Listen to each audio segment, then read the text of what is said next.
Hey, Friendo, Steve here. And Larson. And welcome back to Going In Raw. It's only been 2 hours since we've uploaded a video. Yeah. You know? Yeah. Sometimes when it rains, it pours. And I'm sure Vince McMahon can relate to that given what we're about to talk about with him. In our case, it's raining information. Usually we spend our Wednesdays doing the in-person stuff for Friendo Club Wrestling, which, by the way, today we're going to have some quizzes going up there and at Wrestle Juice. But, you know, a bunch of stuff happened today. And it sort of necessitated us hopping on the old Zoom and talking about it. So, Larson, what's first? So let's start with Vince. So to coincide with their, I believe, Q2 financial report, yes, because we're in Q3 right now, quarter three, WB issued SEC filing today, which included a bit of a bombshell. Oh, yeah. Vince McMahon was subject of a federal search warrant and was issued a grand jury subpoena on July 17th of this year. Yeah, that's what the filing had to say. Was you doing Vince? Is that what Vince said when he got subpoenaed? Or it was so under the breath. Warrant? They come in, they hand him the warrant. He goes, God damn it, pal. And they're like, wait, what'd you say? Nothing. Go ahead. The house is yours. So that's what the filing said. On July 17th, 2023, federal law enforcement agents executed a search warrant and served a federal grand jury subpoena on Mr. McMahon. No charges have been brought in these investigations. The company has received voluntary and compulsory legal demands for documents, including from federal law enforcement and regulatory agencies concerning the investigation related subject matter. So Vince, WB, each issued statements about McMahon's potential legal issues, is what Vince had to say. In 2022, WB formed a special committee to review allegations of misconduct against me. That review was concluded in November 2022 following an extensive investigation. Through this experience, I have always denied any intentional wrongdoing and continue to do so. I'm confident the government's investigation will be resolved without any findings of wrongdoing. I am focused on completing the recovery process from my recent spinal surgery and on closing our transaction with Endeavor, which will create one of the preeminent global sports and entertainment brands. WB's statement read, quote, "We believe this is a continuation of the investigation that commenced last summer. WB has cooperated throughout and fully understands and respects the government's need for complete process." Yeah. And then WWE's SEC filing also noted that on July 21st, so a mere, 4 days after the subpoena stuff, Mr. McMahon went on medical leave after undergoing major spinal surgery. Mr. McMahon will remain on medical leave until further notice, but will remain executive chairman of the company. I believe Sean Ross Sapp said something along the lines on Twitter of like he's taken leave from his duties. I mean, so, you know, the old... He's retaining the title, but he's on medical leave, so, yeah. Now, I don't know. Like, you would think from, like, an official standpoint, the whole being up there reviewing scripts. I mean, right now, we'll talk about him going to jail in a second. Let's talk about what we really care about, the quality of the product. Yeah. I mean, there hasn't been any reports. You versus Penn is low-key feud of the year. Yeah, well, it's Penn versus earbuds right now. There hasn't really been lately since this, to be honest with you. We might have to go back and do some, like, math in terms of when's the last time Fightful reported on it. I know they said that they were going to, like, not necessarily report every time Vince made changes. Because it was such a common occurrence, yeah. But there hasn't really been any, like, big changes were made. Things have been, shifted around because of Vince McMahon as of late, I don't think. So I wonder if he's even doing that, or if that was sort of an informal part of his duties. I don't know, like, how much it was like, all right, make sure you get me the script, so I'll sit here for 10 minutes, while I'm having breakfast or whatever, or lunch, and start Xing out a bunch of stuff and rearranging stuff, or if it's a more involved process that actually takes, some amount of like, brain power. Like, do they have to send him a thing? Is it a whole thing where he's sitting there for 3 hours, like going through the script, which might preclude him if he's going through rehab for his spinal stuff.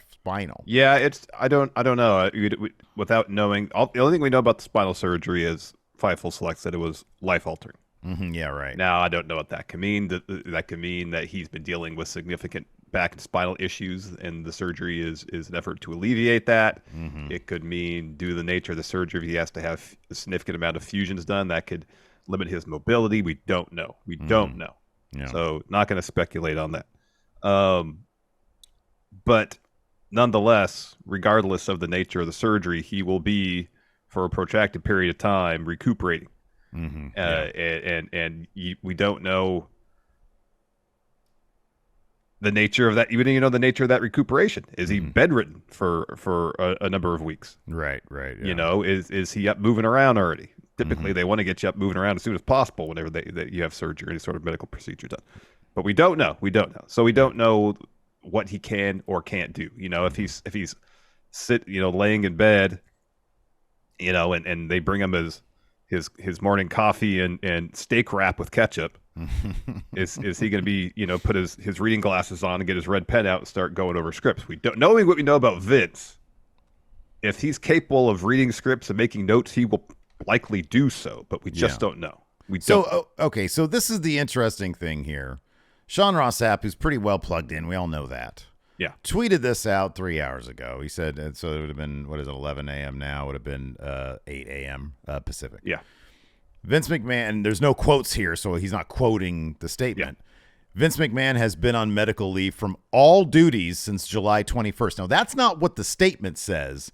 That's what Sean is saying. Yeah. So, if that's his reading of it, or if that's what his sources are telling him, or what, I'm not 1,000% sure, but, generally we trust Sean. He knows what he's talking about. Yeah. In any event, all duties would seem to include, you would think, the creative aspect of what he had been doing. Yes. In WWE, which would make this once again a SummerSlam that's all Triple H, run, which is pretty interesting and kind of like, I don't know, given how big of a deal it was in the first place, kind of a big deal now that is sort of flying under the radar a little bit, Well, yeah, especially now that it seems like Vince could potentially face some serious legal issues. I found something that Meltzer wrote in a previous edition of the newsletter. This is from last week. Wait, is that right? Yes, last week. Meltzer here says it was confirmed to us that all the alliterative nicknames on the July 17th Raw were a directive from Vince. It wasn't pushed nearly as hard on SmackDown 721 or Raw 724, so it looks like it was just an idea he had and gave up on after that. But if it's a situation where on the 21st he was on medical leave, he wouldn't necessarily be in a position to push for the alliterative nicknames like he reportedly was on July 17th. Right. Yeah. That's a good point. I have not noted. I've not noticed. We'll have to go back and comb through Raw, see how many alliterations there are there. But that's like Vince always liked alliteration. This is nothing new. Hey, look, I'll be honest with you, man. Who doesn't like alliteration? It's kind of great. I know. Especially you can string 6 or 7 words in a row. What did Hilton used to teach his kids that my name was? Stinky Steve.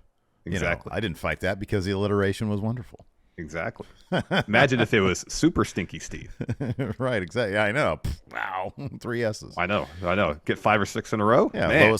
Lois Lane, Clark Kent, Peter Parker. Come on. It's a grand tradition. So, yeah.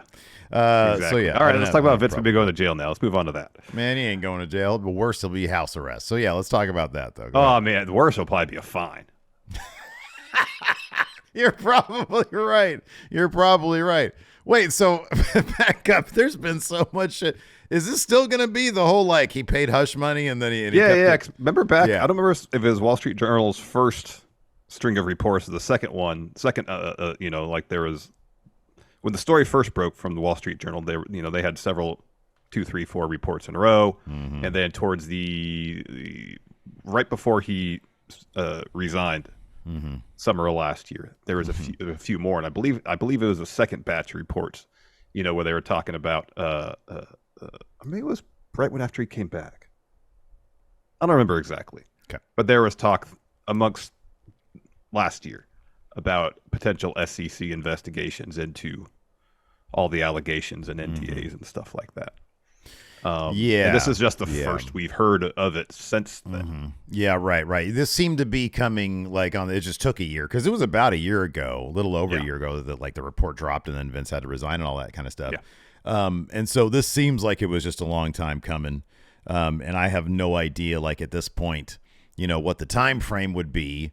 Do they need to get a grand jury together to get an indictment? Because like a subpoena would indicate that they're still collecting evidence. I would think. I mean, if Vince was issued the subpoena, that means he's being asked to testify in front of the grand jury. Mm-hmm. Right. Yeah. Okay. Yeah. So that's probably think the search warrant is to search for documents. Right. Yeah. So on and so forth that the government is looking to get their hands on. Look at us, a couple of regular Jack Smiths over here. I know. So yeah, he ain't going to jail though. That's for sure. Yeah, like you said, like man, he's super rich. He's white. He's getting like a fine or something. Yeah, he'll probably this sort of stuff works. A fine. Yeah, probably. I mean, I guess it depends if it's an SEC investigation. Mm-hmm.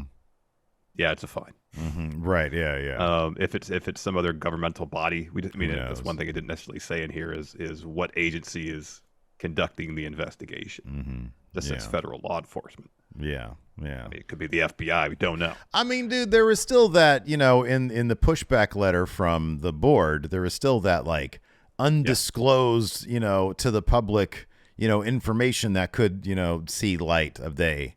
So I don't know. Maybe he murdered people, Larson.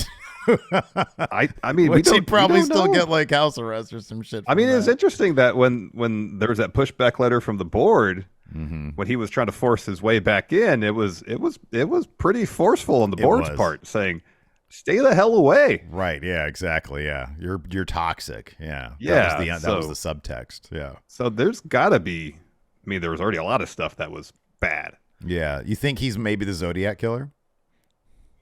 Do you think they got that on him? I have to check the timeline, see if it worked out, but I doubt it. 1968, 1965, I think, was like around when the Zodiac It was the late 60s, started. maybe a little bit into the early 70s, yeah. Right, yeah. And he's like, but I don't know if Vince was ever on the West Coast during that time. Time to do some research. I guess so. Wow. Oh, man, we've cracked it. Regardless if he gets a fine or whatever, this is bad. They got a merger coming up. Oh, yeah. You don't want, Endeavor, I'm sure, doesn't want bad publicity for them and this new joint company they have with the USC. But if it was Ari Emanuel pushing for, as Ari Emanuel said, pushing for Vince to be a part of this deal. Yeah, but do you think that maybe here's the thing. This is, and I believe so. Somebody in our chat, this is horrible. Somebody in our chat mentioned that Jimmy Van had said this on a Fightful thing. I did not hear it myself, but I want to make sure if he did, he's getting credit. If he didn't, then never mind. Disregard. Yeah. But the person said it, and then I got to thinking that could be. It's not like Endeavor had to fork over money for the WWE. No. They didn't. Not a dime. Like they just said, hey, come be part of us, and then we'll all make money together. Yeah. And Vince was like, yeah, because that's evidently best for shareholders, a.k.a. him. Yeah, it's best for him. And part of that, Ari Emanuel's like, guess what, Vince? You could stay in control, not above me. I guarantee you, if Endeavor wanted him out, they could get him out. So there was, in one of the other SEC filings, there was, like the terms of Vince's employment, if you will. Yeah, right. Chair of the board. And it laid out very specific conditions in which he could be relieved of his duties. Mm-hmm. Yeah. I don't remember what they are offhand. I can look them up here in a second. It wasn't exact. It was very like he was very protected, but yes, like he was very protected, but like not completely protected. I thought that like there was something like once the merger goes through. Yeah, go ahead. So the condition. This is from Wrestle Talk. The condition was that Vince would remain as the chair until death, resignation, or incapacity. Mm-hmm. But couldn't he still? I thought that like there was still like the ability of a board to toss him out. Oh, I'm sure there is always, a scenario. Right. I guess Vince willingly.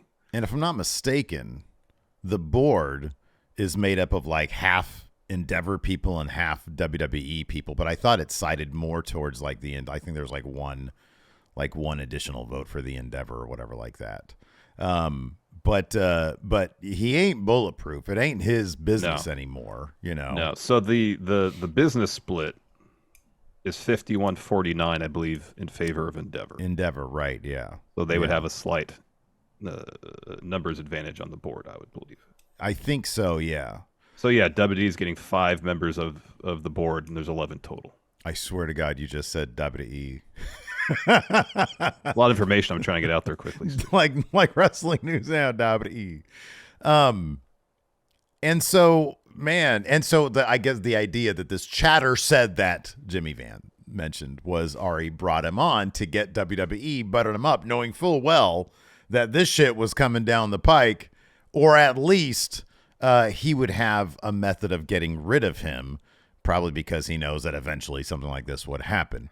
Now, again, I'm quoting a guy who's quoting a guy, and one of those guys is, but, when you remove even that from it, if you want to get WWE for nothing, for no money, and then get rid of Vince McMahon, that might be the way to do it. Even if nobody else said it, that's not, that's not out of hand, I think, to speculate. So, I don't know. Cutthroat business. I've seen Succession, Larson. Yeah, as have I. Yeah. It's a really good show, but yeah, cutthroat. Mm-hmm. Yeah, it's Tom Wogs, what's his name? Wogsbaum? Wobsgans. Wobsgans. Is he going to take over? Maybe. Could be. Is Mattson going to sit him down and make sure that Tom will do exactly what he wants him to do as CEO? I saw a tweet yesterday that said like there are some, I guess, farmers or something, like dairy farmers are trying to keep their cattle, I think, cool during the hot months. Yeah. And so they have bricks of horse's blood that they have them lick to get their protein, I guess. And it made me think of Mattson. Yeah. Anyways, go watch Succession, people. It's awesome. Let's talk great about show. this. Fantastic show. The elite, the elite. Are they going to WWE or are they staying in AEW? Will AEW have to rebrand? No. All wrestling. All wrestling? All entertainment wrestling? No. Yeah. All excellent wrestling.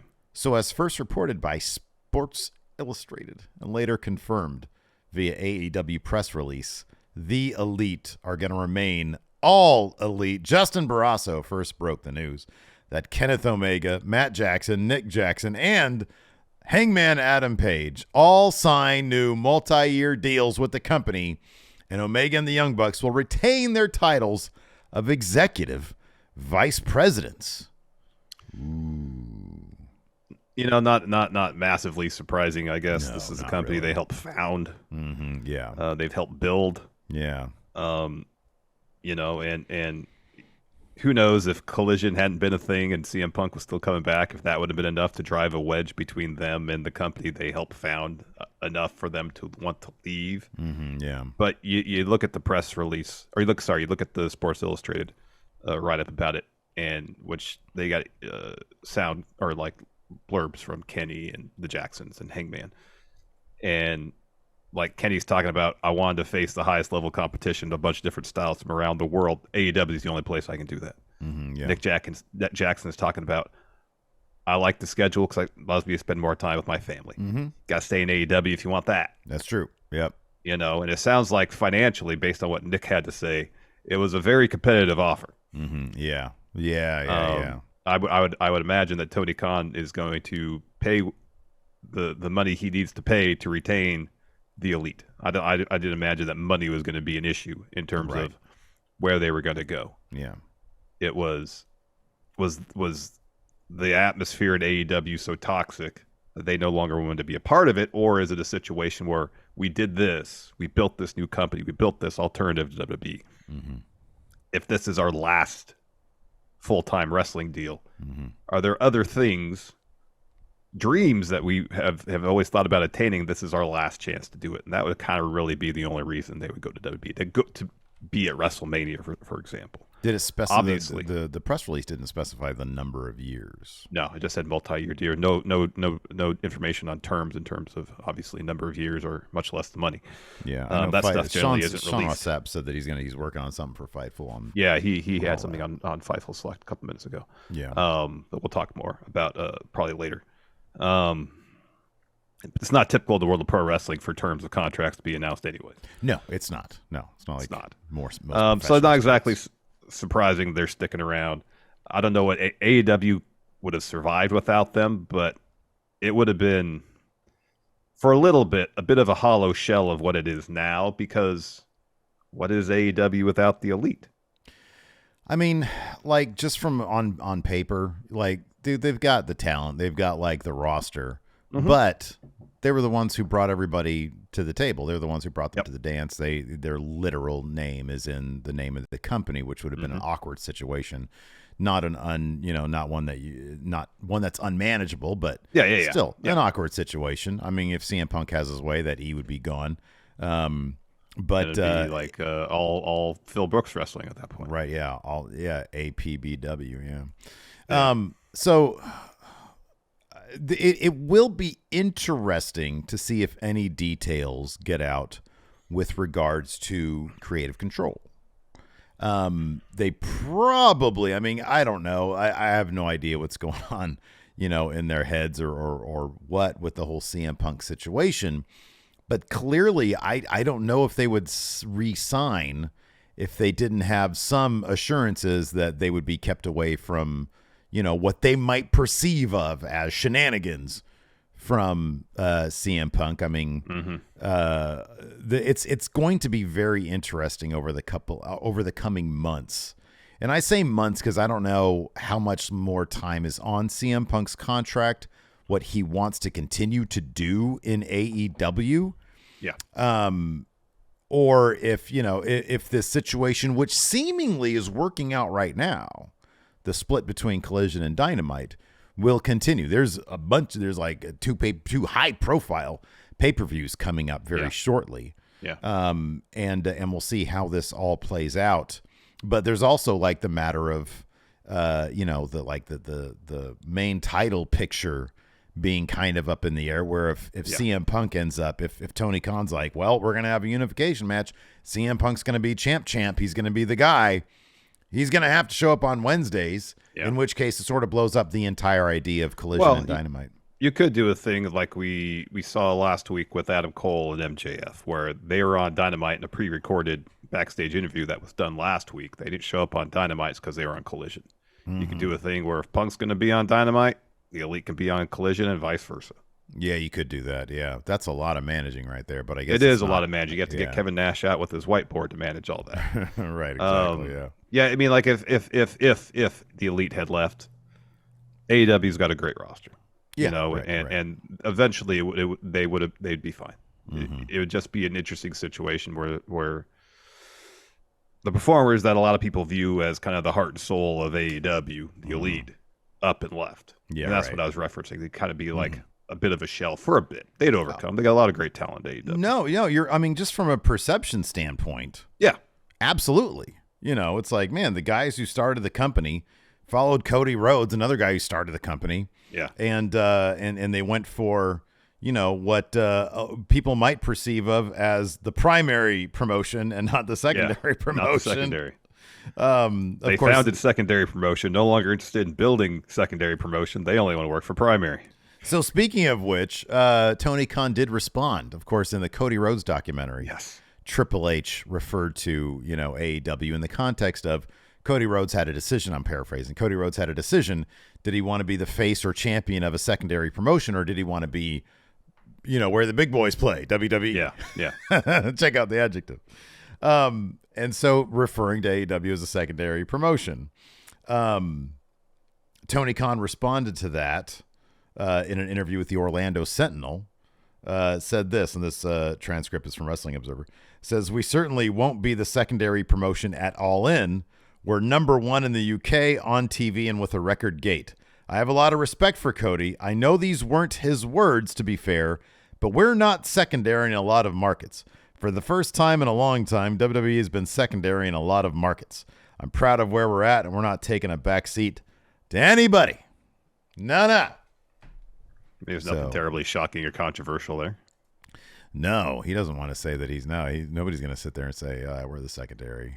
Yeah. No one's going to be like, yep, we're second place, and we're a long ways from first. Hell, even at the jump of our podcast, we say we're the only pro wrestling podcast you need to be listening to. Yeah. You know, I'd like to think that's true. Yeah. To be honest, I don't even listen to our own podcast. I live our podcast. Exactly. I'm here every day doing it. Oh man, but yeah, no, I'm not gonna say. Oh yeah, we're a pretty good podcast, but go listen to We're not gonna say, hey, before you listen to us, listen to all the other wrestling podcasts. Right, exactly. Yeah, go listen to Keeping It 100 with Conan instead. Yeah. I legitimately wouldn't say that. I love them Cultaholic boys and I love them Wrestle Talk boys. A lot of the other ones too. I would never say that shit about Keeping It 100.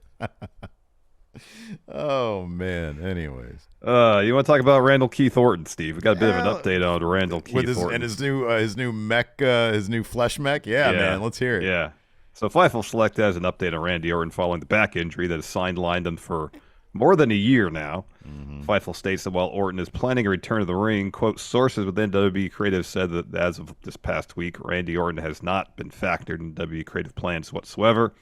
Fightful also notes that Orton is back to working out and has reportedly gotten huge. Whoa, flesh mech Randy Orton. Super jacked Randy Orton, but hasn't yet started bumping following fusion surgery on his lower back. So in Fightful's report, they make a note that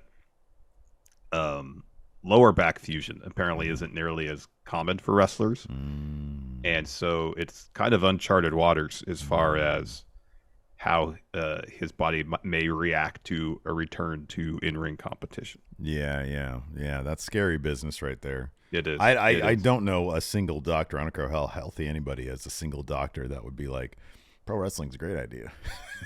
Oh yeah, for your body, yo, it's terrible.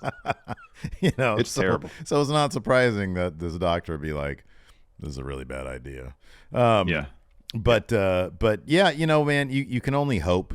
You can only hope that Randy Orton is going to take in all the information and make the best informed decision as to like how to proceed with his career in a way that isn't gonna, fuck him up. Yeah, jeopardize his quality of life as he gets older after his wrestling career comes to an end. Yeah, right. He's obviously kept in phenomenal shape. Oh yeah.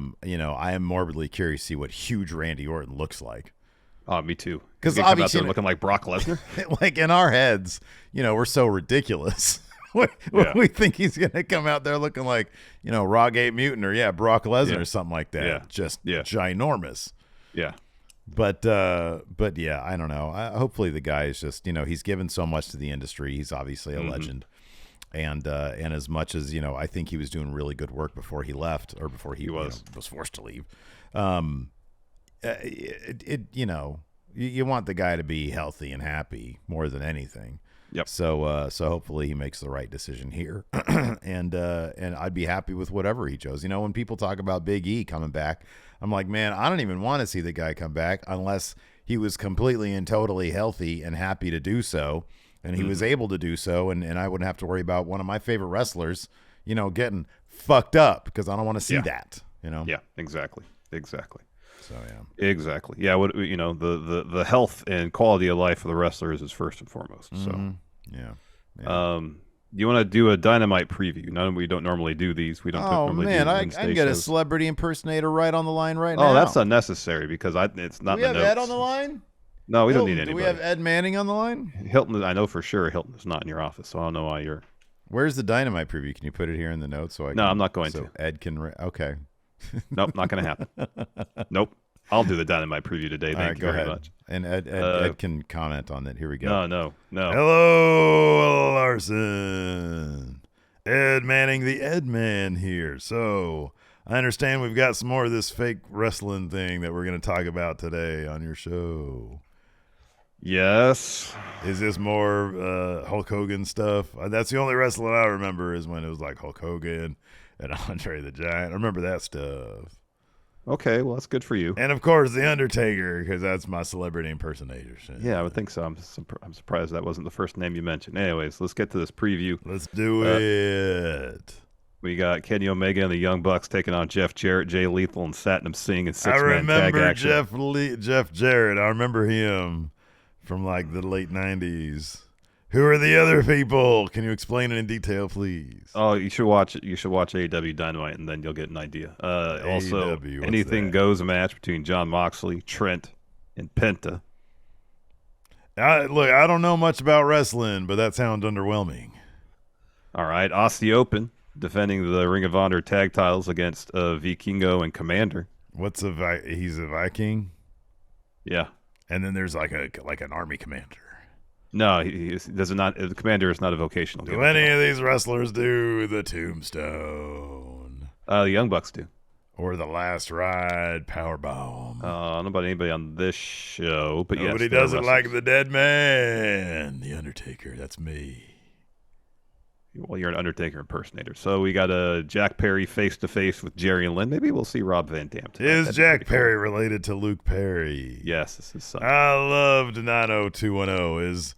What's that guy's name? Jason Priestley. Is he on the show too? No Jason Priestley. No Ian Ziering. I liked him too. Steve. His name was Steve. All right, we got an AEW Women's Championship match. Toni Storm defending against Hikaru Shida. Oh, they got a women's division over there. Interesting. Is it just the one match? Yes. Oh, wow. They only do one women's match. Interesting. Yeah, they need to, AEW needs to improve in that regard quite a bit. Chris Jericho and Takeshita teaming up against Sammy Guevara. I remember Chris Jericho. Yeah. From when I used to watch during what they refer to as Attitude Era. Oh, you did watch, huh? A little bit here and there, but my favorite years were when Hogan and Andre and Undertaker were all fighting each other at WrestleManias. All right, then we're going to hear from MJF. Do you know who MJF is? I don't know who that is. Does he know the Undertaker? I'm sure he does. Oh, he does a tombstone sometimes. He does a tombstone pile driver. Is it as deadly as the Dead Man? No, he doesn't win matches with it, so I guess not. Do any of these wrestlers come from the River Stygian? Not that I'm aware of, no. All right, your time with Ed Manning is up. Thank God. That was contractually obligated to do. Now I'll get my $1,300 for this session. What? Goodbye. It's $1,300. It's a YP, not an MP. What the $1,300? How did that go? What? You're for paying Ed Manning? $1,300? Yeah, it's a bargain. No, it's not. Oh, it's not? You're doing all this stuff. I don't agree to these terms, and that's money out of my pocket. This is an issue, a major issue. I'll be honest with you. I have no conception of what money's really. All right, you're numbers are just you're alleviated from handling anything that involves financials. Nebulous numbers, $1,313 might be the same thing to me. I honestly don't know. It's a medical condition. That's not just money. That's basic math. Why would you yell at me when it's a medical condition I have where I don't know what zeros well, represent? You need to disclose that to me when we get into a business together. I don't know. 13 million might be 13 cents. I don't know. You have to be patient with me. Anyways, that's going to do it with the show. For the show, everybody. Thanks so much for tuning in. We appreciate it. Thank you, Ed Manning, for tuning in. We appreciate it. I'll send you your PayPal Venmo soon.